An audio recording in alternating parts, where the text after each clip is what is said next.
Alright, so that was the first connection drop using the GoPro app. I kind of hate the GoPro app. Or not the GoPro app, the Insta360 app. And I feel like that was the biggest downside, is I knew it was not going to be a quality app for being able to send the signal.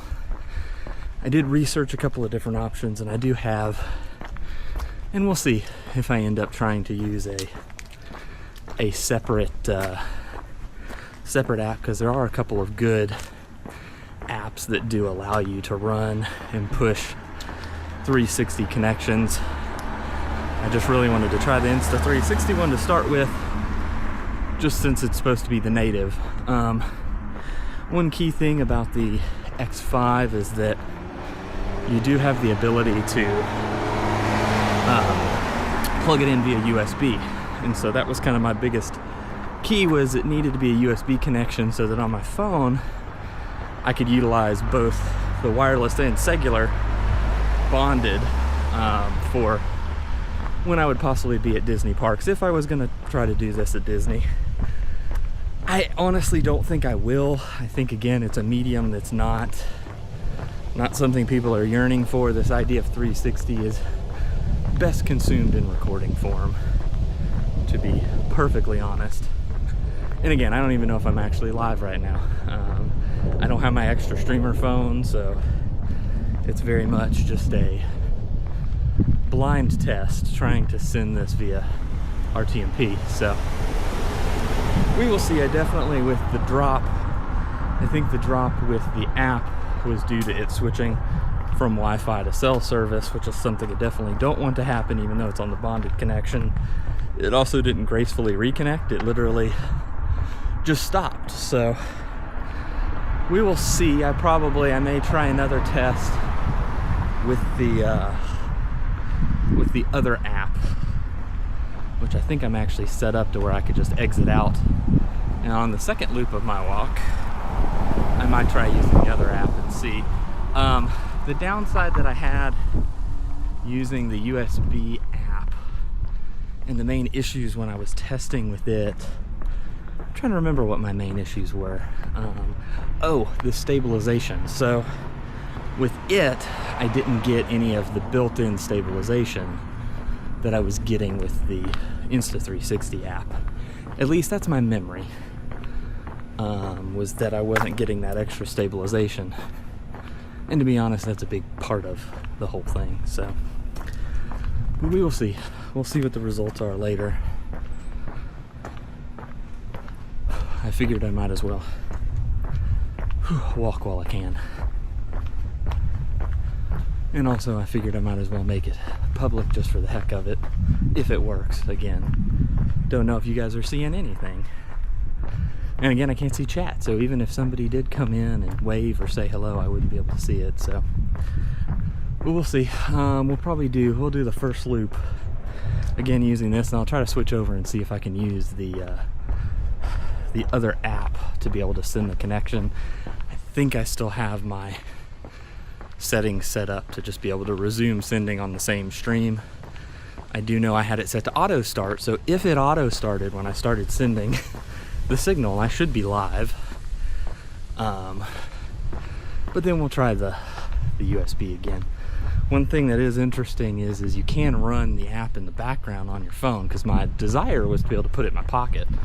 But I've got it mounted crudely down here at the bottom of the pole. But my intention was to have it in my pocket, but as soon as you turn the screen off, it starts killing the bandwidth output. So I got to figure out if there's a way around that, because realistically, that was really what I wanted. I wanted to be able to, stream holding just the camera with the phone in my pocket sending the signal. So, all right, so we got to go on round one loop. I don't know if you guys saw the first part of the loop, but we're gonna pause for a moment or two, and I'm gonna try to switch over to the other app.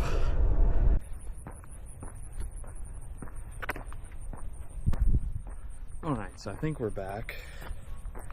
I realized that one of my issues is that I did not have my actual bonding service on, so that would have made sense why the Insta360 connection died, because I went from Wi-Fi, because I was relatively close to my house, to not Wi-Fi. So this is now using the Ecamm or whatever it is, USB camera push.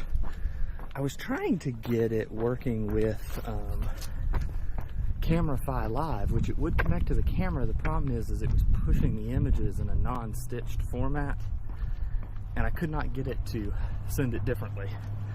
So the problem with that was that it realistically was not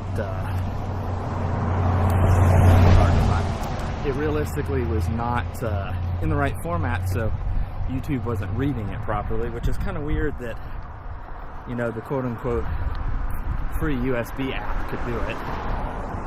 There is a background mode to the USB, but you have to pay for it, so I was kind of like, until I do some more testing. But I do think the cheapo app just sending RTMP is probably the best way to go, mainly because of the fact that if you lose connection, you can always reconnect, much like I'm hoping it worked. If it worked properly, it would have picked back up the stream, even though I switched apps and switched things. Now, the one thing I wish YouTube could do is if you could switch between 360 and flat 1080, it would be nice on the fly. So it's like once the stream starts, you can't switch. And I'm like, to me, it would be cool to be able to just be, you know, normally streaming within the Disney parks and then switch over and run like a 360 of like just one of the parades from a static view, or just like the fireworks at night. I feel like would be fun to have streamed just that 360. But realistically, you'd have to have another stream set up that you'd have to switch to. And for those that can push people from one stream to another automatically, it wouldn't be too bad. End your flat stream at the end of the night and do fireworks. I don't know, I've done fireworks with one of these cameras before. Nighttime is not their friend, so probably not. But there are certain rides, because they're still pretty steady, I'm like, could be an interesting, but against the quality is ultimately going to be your issue. Because, you know, I'm technically sending, I guess, the 2K equivalent that I'm sending, whether it's all coming, whether it's dropping bit rate, because again, I'm using cell coverage today. I'm not sure, but I would realistically think the quality is probably pretty low from a video standpoint, just because of what it can push and what it can't push. I do wish, and I think it's just compression wise on the 360, I wish they would at least give you the option to push like 6K or something a little bit better that's a little bit closer,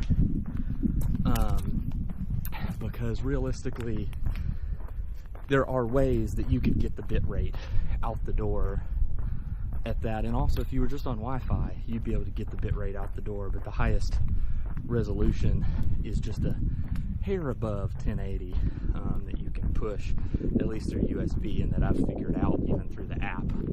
Now when you record, it does record in 8K, so if we compared this footage to, you know, recorded footage, the recorded footage would look pretty crisp, and that's the reason I bought the camera.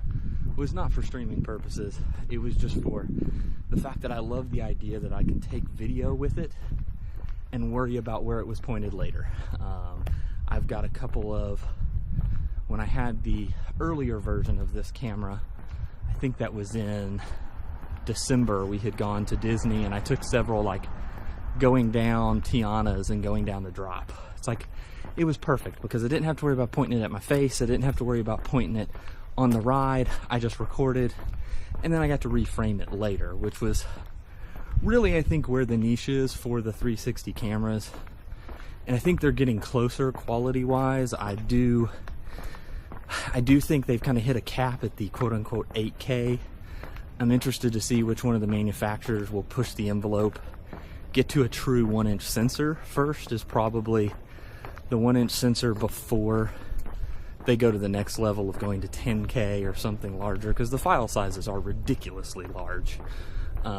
You can realistically, I think I've got a 64 gigabyte card. I think I can realistically get like 2 hours of footage on it because it's just insanely large.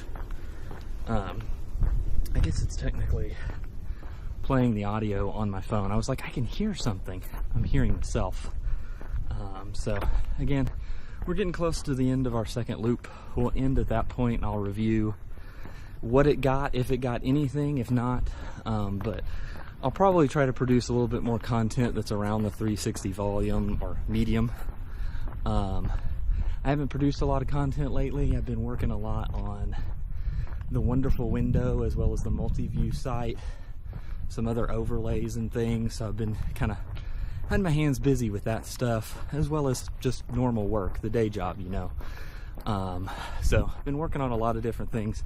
I'm excited about the wonderful window. If I can get it into a final production level form, it'll be a really cool thing. But again, really appreciate. We're gonna go ahead and end out here.